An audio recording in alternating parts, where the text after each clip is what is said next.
और इस वीडियो में मैं आपको बताने वाला हूं कि 2025 में आपको इलेक्ट्रिक गाड़ी लेनी चाहिए या एक पेट्रोल गाड़ी लेनी चाहिए अपने लिए। दोनों के फायदे और नुकसान बताऊंगा आपको इस वीडियो में, क्योंकि बहुत सारे भाई ना पूछते रहते हैं। आजकल मार्केट में इलेक्ट्रॉनिक नैनो भी आ रही है, मतलब इलेक्ट्रिक नैनो भी आ रही है। तो स्वागत है यार आप सभी का एक और नए दिन में। अभी टाइम सुबह के 5:30 हो रहे हैं और फिलहाल अपनी नैनो को लेके निकल चुका हूँ रोज की तरह टाइम पास करने के लिए। अरे हाँ यार, मेरे को याद आया, टाइम पास करने नहीं जा रहा, मैं तो मंदिर जा रहा हूँ। आज ट्यूसडे है ना, तो सुबह सुबह नहा धो के अब निकल चुका हूँ मैं मंदिर जाने के लिए। तो चलते हैं फटाफट से मंदिर। अब भीड़ भी होने लग गई होगी वहाँ पे। आज थोड़ा लेट हो गया मैं, नहीं तो मैं अंधेरे में ही निकल जाता था। और जो मंदिर है वो मेरे घर से लगभग 6-7 किलोमीटर दूर है, तो वहीं जाना पड़ता है मेरे को ट्यूसडे को और सैटरडे को। गाड़ी में यार मजा तो आता है वैसे, आराम से सोफे जैसी सीट में बैठ के जाओ कहीं भी। मैं डेली नैनो भी चलाता हूँ और स्कूटी भी चलाता हूँ ना, तो स्कूटी चलाने के बाद इसे चलाता हूँ तो अच्छा सा लगता है। एक तो यार हमारे यहाँ ना मेन रोड पे पहुँचने में बहुत ज़्यादा टाइम लगता है। अभी देखो मेरे को बहुत देर तक ऐसे रास्तों में इधर उधर चलानी पड़ेगी, उसके बाद मेन रोड आता है। कम से कम 6-7 किलोमीटर का, तो 6-7 तो नहीं लेकिन 5 किलोमीटर या 4 किलोमीटर का होगा ऐसा ही रास्ता। और इसमें ब्रेकर भी हैं बहुत सारे, तो इसमें गाड़ी स्पीड में चल ही नहीं पाती। चाहे आप कितनी भी जल्दी कर लो, टाइम लग ही जाता है। हाँ, अगर ब्रेकर से कुदा के ले जाऊंगा स्पीड में तब जल्दी पहुंच जाऊंगा, लेकिन फिर उससे गाड़ी खराब हो जाएगी। अगर थोड़ी वैसी गाड़ी हो ना, थार वार जैसी, तब ठीक है। ये देखो आपसे बात करते करते ही इतने ब्रेकर आ गए। आधे से ज्यादा हमारा टाइम और पेट्रोल तो मेन रोड तक पहुंचने में ही निकल जाता है। और इस वीडियो में मैं आपको बताने वाला हूं कि 2025 में आपको इलेक्ट्रिक गाड़ी लेनी चाहिए या एक पेट्रोल गाड़ी लेनी चाहिए अपने लिए। दोनों के फायदे और नुकसान बताऊंगा आपको इस वीडियो में, क्योंकि बहुत सारे भाई ना पूछते रहते हैं। आजकल मार्केट में इलेक्ट्रॉनिक नैनो भी आ रही है, मतलब इलेक्ट्रिक नैनो भी आ रही है, तो वो भी भाई पूछते हैं कि इलेक्ट्रिक नैनो लें या फिर पेट्रोल नैनो लें। वैसे इलेक्ट्रिक नैनो इतनी सस्ती नहीं आती, महंगी आती है, लेकिन किसी किसी को अगर सस्ती मिल जाए तो वही मैं आपको बताऊंगा इस वीडियो में कि आपको लेनी चाहिए या नहीं लेनी चाहिए।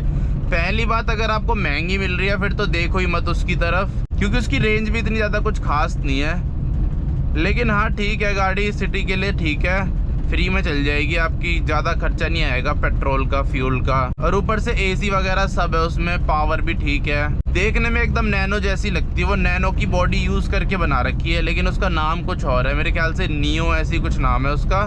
कोई और कंपनी बनाती है उसको, और उसके कुछ लिमिटेड पीस ही बने हैं। अब तो बंद हो गए बनने, लेकिन जब बने थे तो लिमिटेड ही बने हैं, कुछ हज़ारों में भी नहीं होंगे अगर सारे आप मिला दोगे। सुबह के टाइम का बस एक फ़ायदा है कि ऐसे रोड खाली खाली से मिल जाते हैं, मज़ा आ जाता है गाड़ी चलाने में। दोपहर में तो बहुत आफत है गाड़ी चलाना। बाइक ठीक है दोपहर के लिए जब ट्रैफिक होता है। हाँ, अगर आपके स्टेट में ट्रैफिक नहीं है फिर तो आप किसी भी टाइम गाड़ी लेके निकलो, आपको मज़ा ही आएगा। पर हमारे यहाँ थोड़ा अलग सिस्टम है। तो सबसे पहले फ़ायदे की बात करते हैं कि अगर आप 2025 में इलेक्ट्रिक कार लेते हो अपने लिए तो उसके आपको क्या क्या बेनिफिट्स मिलेंगे।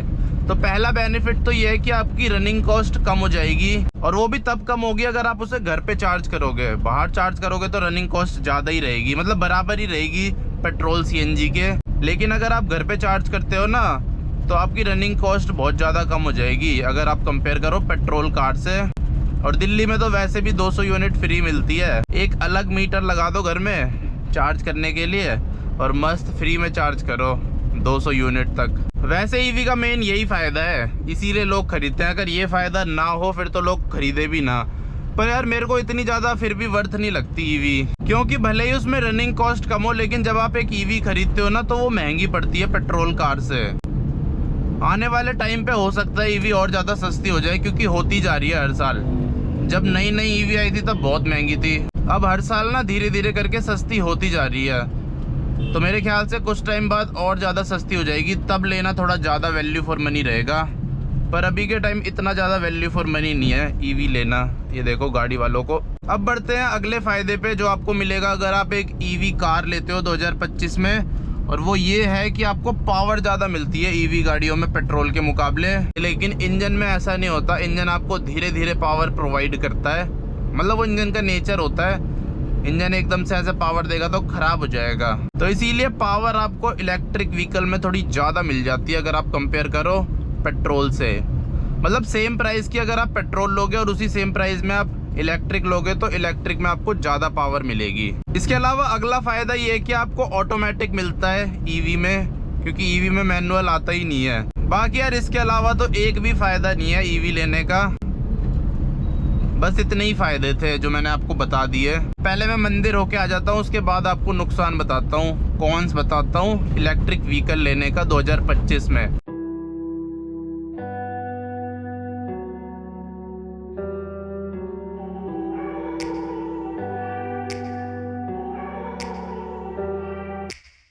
Take me back to a place where I felt at home. तो यार मंदिर में दर्शन कर लिए मैंने, अब निकलते हैं यहाँ से।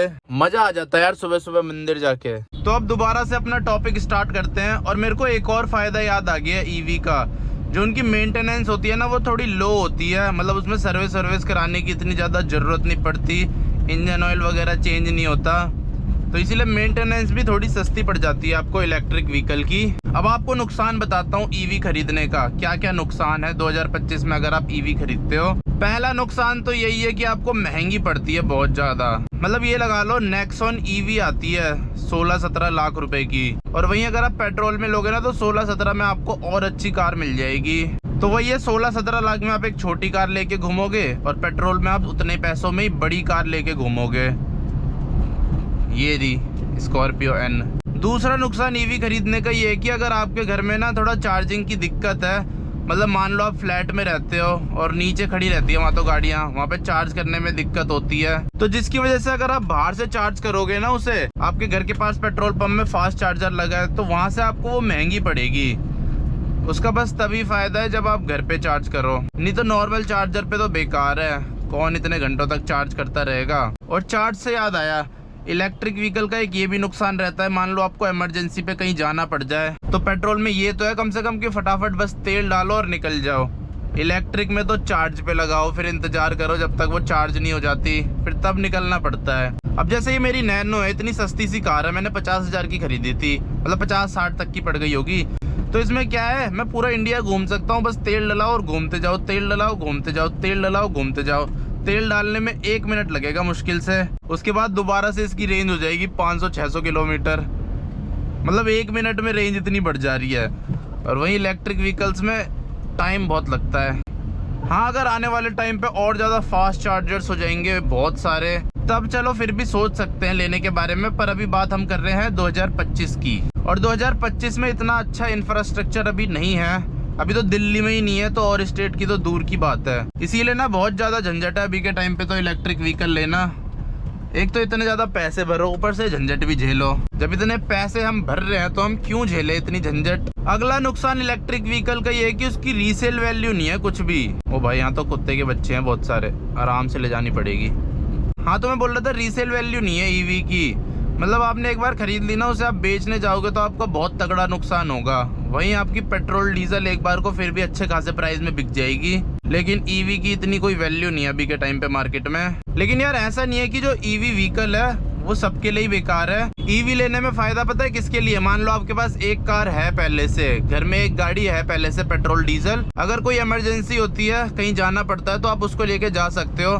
तो एक सेकेंडरी कार की तरह आप ले सकते हो ईवी को। सेकेंडरी कार के लिए तो बहुत ज़्यादा बढ़िया चीज़ है, बहुत तगड़ी चीज़। ऐसे में वो आपके पैसे भी बचाएगी और ऊपर से आपको मज़े भी देगी। और एक और चीज़, अभी 2025 चल रहा है और 2025 में भी ना दिल्ली एनसीआर में ऐसी बहुत सारी जगह है जहाँ पे ढंग से लाइट ही नहीं आती है, खासकर गर्मियों में। बहुत बार लाइट जली जाती है, कभी कभी रात भर लाइट नहीं आती। तो ऐसे में आप चार्ज कैसे करोगे अगर लाइट ही नहीं है? तो पहले तो सरकार को लाइट लानी चाहिए, 24 घंटे लाइट तो आए कम से कम। लाइट आती नहीं है और सरकार वैसे ही डीजल पेट्रोल गाड़ियों में बैन लगाने में लगी हुई है। ईवी गाड़ी को लेके आप रोड ट्रिप्स में नहीं जा सकते, बेकार है यार अभी के टाइम पे ईवी लेना। सेकेंडरी कार ले सकते हो लेकिन प्राइमरी तो गलती से ही मत लेना। तो बस यही कुछ फ़ायदे और नुकसान है 2025 में। अगर आप ईवी लोगे ना अपने लिए तो आपको ये झेलने पड़ेंगे। इसके अलावा अगर आपको भी और कोई फ़ायदा और नुकसान पता हो तो कमेंट में बताना, जो मैंने ना बताया हो इस वीडियो में।